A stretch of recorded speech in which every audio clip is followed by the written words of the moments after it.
What the fuck is up, Absurdist? Welcome to Electric Chair, where we sift through all the noise to bring you the most nonsensical tracks and artists of the week with a healthy dosage of analysis and commentary. I'm your host and executioner, Payton Dunn. And I'm Shibo. And today, we're going to be diving into Lil Yachty's new album, Let's Start Here. Now, Shibo, if you told me at the start of the year that Lil Yachty would be releasing a psych-rock album of all things in 2023, I would have said you were crazy. I wouldn't have believed you at all. Yachty's career had seemingly been dormant since 2016, and to me at least, it looked like Yachty's cultural relevance had completely taken a nosedive and that he didn't really have the talent to bring it back.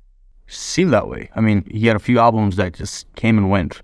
A lot of them were in the Boat series, something like that. There was a song with NBA Yes. Youngboy called NBA Young Goat, which I used to listen to in like middle school or something. Young nigga, rich nigga, I'm a bad bitch, get a fuck nigga, hoe nigga, I don't fuck with broke niggas. Always held my own since I jumped up off the post. You ain't know, now you know, nigga. I take poor foe, nigga. Bitch, run me my sack before I come. It just hasn't been anything good since then that people talked about. Things dropped, but not many people cared. He'd had hits since Minnesota. Call like Minnesota, call like Minnesota, call like Minnesota, call like Minnesota. Need to stay up out the streets if you can't take the Minnesota, I think, was the pinnacle of Lil Yachty, the peak of his cultural relevance. But he had NBA Young Boat, he had Yacht Club. Me and Bo got kicked out the yacht club. I air it out. Pull up at your spot and I air it out. He had songs that charted well, that streamed well, but he didn't really have anything that had that kind of Yachty twist. When he came onto the scene in 2016 with Minnesota, it was a breath of fresh air. He was just so funny, irreverent, and didn't really give a shit. I mean, that was the essence of that SoundCloud era that he came out of. But after that, that wasn't novel enough anymore to make him charming. It wasn't as fresh as it used to be. And now it kind of just been stale until Poland released in the middle of last year.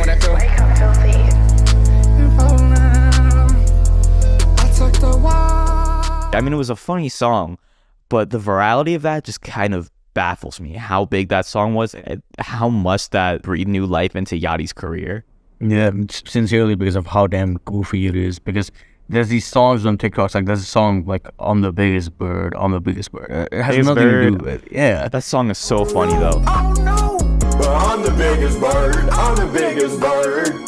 I'm the biggest bird. I'm the biggest bird. And the fact that that's one of the biggest Plug and B songs of all time is hilarious to me. It's just pure goofiness, and people can make videos out of it. And for Poland especially, it wasn't even like just TikTok. People were just talking about it because it's that funny. Even on other platforms, usually when a TikTok thing blows up, it stays on TikTok, but this thing migrated. Cole Bennett did a video like this, really bled into the mainstream outside of the paradigm of, oh, it's a funny TikTok song.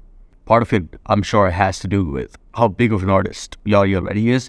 I mean, he's really well liked in the industry, even if he isn't known to be like a master creative. Well, I suppose he wasn't till this album. People are giving him a lot more of his flowers now. I mean, yeah, I don't think he's ever really been a master creative until this album, really. That's why it kind of took me aback so much, how conceptual this album is. Like, the transitions on this are legitimately amazing. From a musical perspective, it's legitimately amazing, which is such an absolute 180 for an artist that just used to release songs on the same trap beats over and over again and didn't really have anything interesting about them. The progression to like literal garbage album to almost, I would say, a masterpiece is just so fascinating to me. Big statement, but I think part of it just Am I really wrong, has though? to.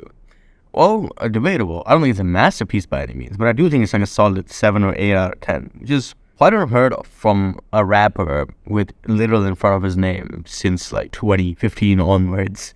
But I think part of it is just the fact that Yachty really understands his contemporaries, and his research is so damn good in terms of who he should kind of work with to make the right album. You know, a lot of rappers try to cross over into rock and psychedelic and genres like that, but they fail. Like G-Eazy, I would say, is a pretty good example. When I lay down and I fall asleep, hope I might see you. Or Kid Cudi, to some extent, when he made that rock album, that was a pretty good example. I might go losing that and drive off a cliff, falling the boy. And if I blow my brains out all over the scene, that's madness curing sadness. But what Yachty does is he recruits guys who've worked with this psychedelic rock subgenre before. Like, he's working with Raisin. He's a guy that's worked with a lot of Joji's psychier stuff. I'll give you something so real. If you've been waiting for falling in love, baby, you don't have to wait on me. This guy who's worked with Charlie XCX doing pop production, which is very, uncanny in the sense. Baby, I'ma make you mine, I'ma make you mine, I'ma make you mine. He also worked with Ben from MGMT. He knows his contemporaries, and one fun example is like Tory Lanez released a 80s synthwave type album. He's featured, actually has writing credits on a song in this album. You got me drinking, smoking, Interestingly enough, that guy made a successful 80s synthwave-esque album, and Yachty knew to talk to him instead of just going off his own cuff. So his research is kind of so damn good that he makes really, really good sounding stuff because he's in the culture that he's trying to enter, pushing it with people that are already doing it. So that really helped him make a good album, I think. I completely agree. I mean, I think the producer choices on this are absolutely phenomenal. I mean, you mentioned the guy from MGMT, you mentioned the guy that worked with Joji earlier, but the fact that he got Jake Portrait to be one of the main producers on this album, which if the viewers don't know who that is, Jake Portrait is from the New Zealand psych-rock band Unknown Mortal Orchestra.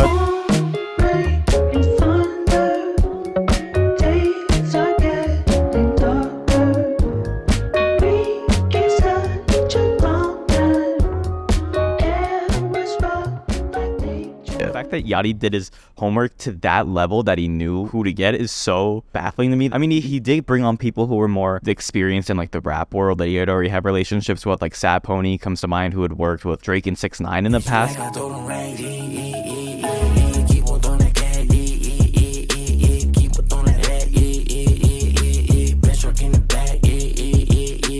I know you don't like me, you wanna fight me, you don't wanna. He just brought so many people from so many different worlds together. For like the person from Joji, Magdalena Bay, which is a synth pop duo, Jake Portrait, as I said, from the psych-rock influences, and all those really meld together so well. Psych-rock is the perfect combination for those kinds of things, to bring in all these synth pop synthesizers over these kind of rock beats, and then Lil Yachty just brings in the most hilarious like auto-tune flow. It's still definitely Lil Yachty. I see imprint of Lil Yachty on it. He's not pulling like a complete Greta Van Fleet where he's just like copying an earlier style, like word for word, essence for essence. He's still bringing in his own charisma, his own style of lyricism. I think that's pretty exemplified by the lyrics on Pretty. Verse 1, he says like, let's go to Sunset City, let's go to Sun City.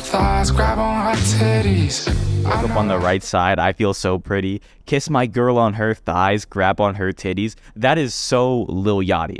Nobody in the psych-rock era would have ever written that. Like, that makes it so unique and so him, and still so psych-rock at the same time, which I think is absolutely hilarious. That's important for this album to kind of cross over from his rap fans so they get to talk about it and see something they've never seen before, and also get psych-rock fans interested in it. I mean, there's a lot of buzz in the rock community after he started charting #1 on all these rock charts, and people are talking about how is rock dead? Is this the future of rock? All these conversations that he's been able to start, that's been because he's maintained that Yachty style. I mean, lyrically, he's the guy that gave us "She Blow My Dick Like a Cello." Cello is a string instrument, but Yachty does not give a shit. And then he said he thought it was a thing that Squidward played. And he was like, no, I know that's a flute now, even though it was a clarinet, which is so funny. He messed up. So that had to have been on purpose. For having great research, Yachty seemingly does not seem to give a single shit. It's like he didn't even know if he was in a 360 deal when Joe Budden was interviewing him on that Complex podcast him and Academics used to do. Yachty is constantly walking this slack line of, I know exactly what I'm going to make and it's going to sound great, versus, fuck this shit, I'm just doing it for fun. To him, it's enjoyment, but it's enjoyment with true passion behind it, so it ends up sounding good. Yeah, he's just the ultimate troll, and sometimes not even on purpose. But I think to your point about like this being so embraced by psych rock fans, I feel like the reason why it is that is because he didn't go generic on his rock style. He didn't just do what every other pop star is doing and like, I'm going to make a pop punk album. I'm like an Olivia Rodrigo out there. He actually spent his time, did his research on the history of rock music, picked a specific style that appealed to him, and went really in deep on it. Instead of just making surface level, this will be my rock album, because that's what every other pop star, every other rapper is doing right now. He actually went so specific. And to your point about like the Billboard charts, I think it's so refreshing seeing him actually chart on all these alternative and rock charts, but not on the hip hop charts at the same time. Like years ago when Lil Nas X dropped Old Town Road, it charted on the hip hop charts, not the country charts, and he had to spend so much time, so much effort advocating for him to be viewed as like a country singer and get that song on the country charts. And to the defense of the Billboard staff, that song and its production was definitely very hip-hop at its roots, and only with the sample, which wasn't even a country sample, did it bring in country elements. I think over time, Billboard and just the entire music industry has grown so much more tolerant for genre bending, especially with rappers, to be able to completely change their career and go in a completely different direction in a completely different genre. But I also think Lil Yachty, just like you said, he did his homework and he didn't make the production on this rock tinged with hip-hop. He made this a full-on psych-rock album. With a tinge of Yachty. And that's exactly why it works. With a tinge of Yachty, with that auto-tune, with that flow. But he doesn't bring in like 808s. He doesn't bring in trap snares. He keeps those psych-rock drums underpinning it all. This is like a new beginning. This is not psych-rock. This is psych-walk. You know, this is Yachty's own thing, and I'm really happy. I think this album's going to be so influential. I think this is a starting point of something like a huge movement in a way that all these other rock-tinged rap albums just weren't. In the terms of the movement, even if it's just not about making that sound, it's certainly an idea for other rappers to just push their boundaries, experiment into things they've never done before, and to do it honestly instead of just like trying to get money out of it to some extent. Yachty he's riding the trend of rock music. He's using that to bring him success, but he's not just doing that and taking it to a formula, as most people associate the term riding the trend with. He actually deeply cares about what he's doing, which I think is so refreshing. That's all we have for you today, though. Thank you all so much for tuning into Absurdist Electric Chair. You can find us on TikTok, Instagram, and Twitter at Absurdist_IO, and at our website, Absurdist.io. If you liked what you heard today and want to follow us along our executionary journey, you can follow us or subscribe wherever you get your podcasts. You can also rate us 5 stars or leave a like on the episode to help us spread the absurd word to even more listeners. I'm your host and executioner, Payton Dunn. And I'm Shibo. And we'll see you all next time.